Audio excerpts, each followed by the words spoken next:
I look at my life and I don't think there's ever been any other way than to be a fighter. Like, I've always either been in a physical, mental, emotional battle, and it's always been either fight or be dominated. I've never been able to, not often at least, been able to allow myself to be dominated. At least if initially not something that I would let happen for a while, for a long, I'd always eventually get out from underneath that thing. I say that because I can't be that special. Like, I just kind of believe that that's a principle of life that's probably acting on more people than just me. Victory or capture, fight, or seduce yourself into surrendering to playing it safe or whatever the good ideas are. But often the good ideas are just fear disguising itself in order to make you or keep you as its captive. Happy Monday. We're back in the crucible. The art of trying to cultivate fearlessness, right? Truth be told, I'm never fearless. I'm always actually very afraid, but I use my fear differently. Hello, darkness, my old friend. Fear motivates me, lets me know which way to attack. If I feel fear, the hairs on the back of my neck stand up, because it's time to do what I was created to do by the grace of God. On your path, people are gonna give up on you. They're gonna quit on you. They're gonna come up with their own judgments that fit what they want to or need to believe about you relative to themselves. Never forget that your journey isn't about them. It's about you and your service to God and the world.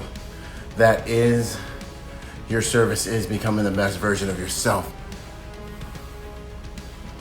It's about who you're becoming, not who you're trying to convince them that you are.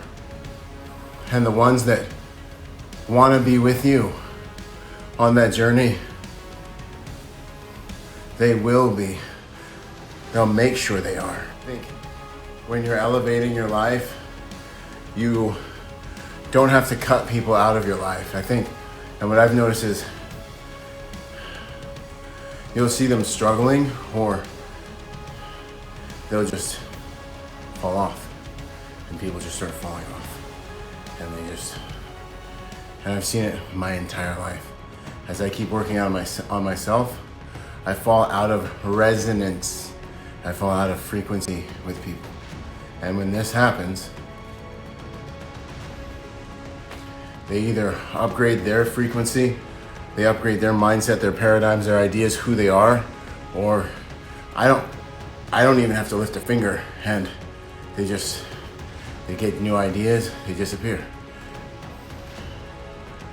It can be very painful, but it's the cost.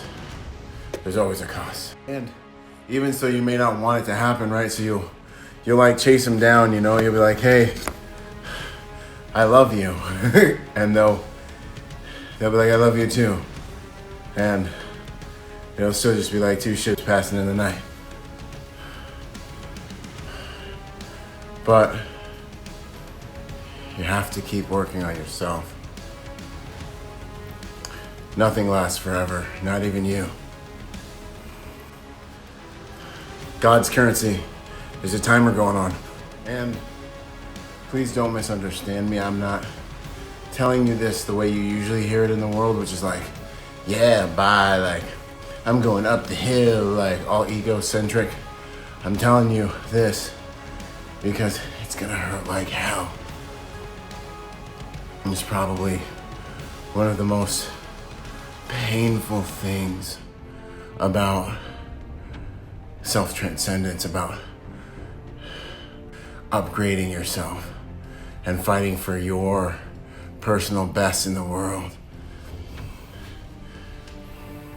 It's not everyone's coming with you. Most of them are not coming with you. But as far as I can tell, there's no better journey. This is what you were created for. And if you can hear me, and him who has ears to hear, let him hear. And God bless you. I think one of the last things I'll say today is the excuses and reasons you're using for why you're not winning today. Why you didn't get up this morning and get at these goals that you had, right? Why you're just now seeing me. Sometimes I wish I didn't take psychology, because your self-limiting thought processes, your protection strategies, the things you conjure up to keep yourself in safe problems rather than confronting quality problems. What's very scary, the scariest thing, the reasons you quit,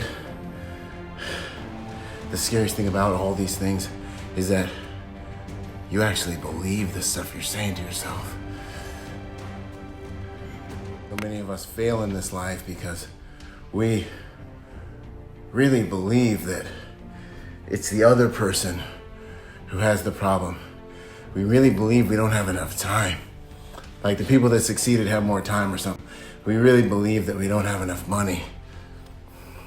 Get a good enough idea and a good enough plan. People will compete to give you money. There's only one reason you don't have the results you want or haven't become the person you were created to be, and that reason is because you have not applied yourself. Yes, it comes at a cost, but there's no more worthwhile thing to acquire as a human on this planet. When you look back behind and you see your struggle credentials and you see that all those things didn't kill me, I must be this strong, and now I can give from this place, it's totally worth it. And also, on the original topic in closing, you do lose people you love, but as you fly higher, you find that inevitably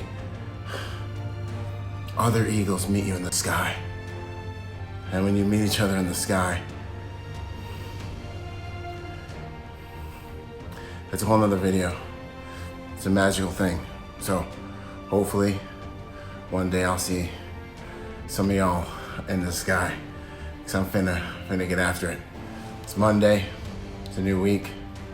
Be that man in the ring, that woman in the ring, fighting for what you believe in, fighting to become a better version of yourself so you can give higher quality contributions to this game. Boom.